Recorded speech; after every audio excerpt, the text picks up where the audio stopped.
Trudeau's predilection for blackface is almost as pathological as his need to lie about it. Today I'll show you a video of Justin Trudeau admitting to receiving high-level training about privilege and race in the mid-1990s.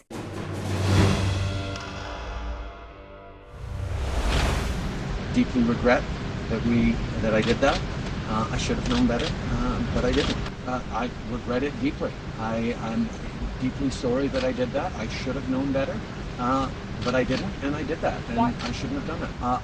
I take responsibility for my decision to do that. I shouldn't have done it. I should have known better. It was something that I didn't think was racist at the time, but now I recognize it was something racist to do, and I am deeply sorry. And I can just stand here and say that I made a mistake when I was younger, and I wish I hadn't. I should have known better then, but I didn't, and I did it, and I am deeply sorry for it. I didn't understand how hurtful this is to people who live with discrimination every single day.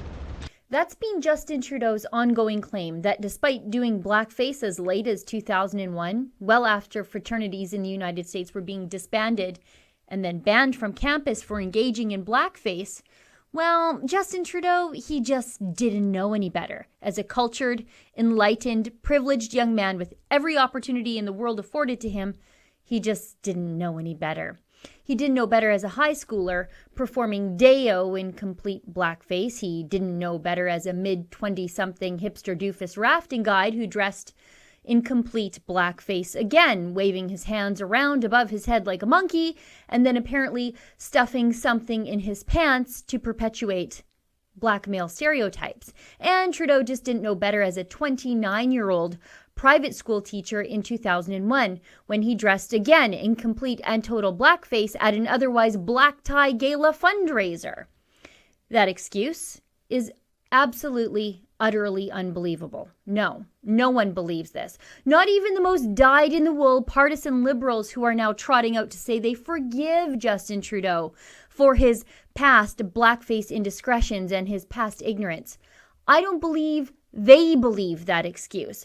But I don't have to not believe that excuse based on a gut feeling and Trudeau's past history of playing fast and loose with the truth when it benefits him, like when he told the ethics commissioner that the Aga Khan was a close family friend, when in reality Trudeau hadn't spoken to the Aga Khan in many, many years, or when Trudeau told journalists that the woman he's groping across the chest in the very first blockbuster blackface photo was a close personal friend. He and Bexty chased down that story all the way to the United States and discovered that no, Trudeau and that woman, they weren't friends at all. The woman in the photo told Kean herself. I don't believe Trudeau didn't know better because Justin Trudeau tells us he knew better in at least the late 1990s. And he told the truth in a question and answer session to a group of elementary school teachers back in 2016. Let me go back a step, though, to tell you how I discovered all of this. I saw this tweet fly past my Twitter feed this morning from Stefan Molyneux. He wrote, 4 years before he went full blackface, Prime Minister Justin Trudeau enthusiastically underwent university-level training to understand and combat racism and privilege. And then Molyneux links to an article that says, as early as 1997, while studying for his bachelor's in education, Trudeau had to go through class exercises in racism and privilege as part of his sociology of education course. He revealed this in December 2016 while answering a question about racism and white privilege at a boisterous gathering of elementary teachers in Toronto. Well, friends, I tracked down a video of said boisterous event, and then I sat through 45 minutes of Justin Trudeau's questions and answers. I truly suffer for my craft. Here's Justin Trudeau's answer to that question. Just watch. When I was doing my B.Ed, we had a class called, it was Sociology of Education, and it was exactly around all that. And I remember this exercise where, as a class, we generated a list, a binary list, of pairs in terms of power dynamics, white versus non-white, male versus female, straight versus LGBTQ, Q2, all the way down the list. And when we ended up that list, generated on the list, we all had to look at wealthy, non-wealthy, all those sorts of things. Central Canada versus BC. I mean, that was one that BCers put in on that one, but it was UBC. We went down the list. It was a classroom-generated list. And I realized that of the 20 or so different pairs that we had on the list, I was on the power side of 19 of them. The only one I wasn't was youth versus age, and I knew I was going to get there eventually. So it was an extraordinarily powerful wake-up call for me. This idea that, like it or not, we're in a society where I was given power and a voice that I did nothing to earn, that I did nothing to deserve, other than ended up being born luckier, unfairly than everyone else. And the reflection that I had on that, I actually ended up writing a free verse style reflection on being a straight white male. But the essence of it was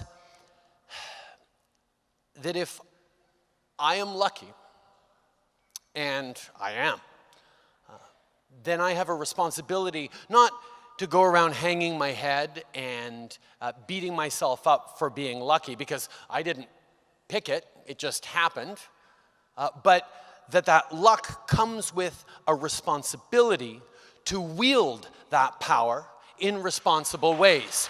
And the best way to do that is to use the power that I was given for unfair and unjustified reasons to empower those who are not empowered by our society. That question came up a whole bunch of times throughout my political career. How can someone who was born at 24 Sussex, okay, and given so many advantages in life, how can I possibly represent Papineau, one of the most economically challenged ridings in the country? And the fact is, I said, I will listen, I will learn, but mostly, and on top of that, I will put the fact that I have a more powerful voice than most in service of people who need powerful voices on their side.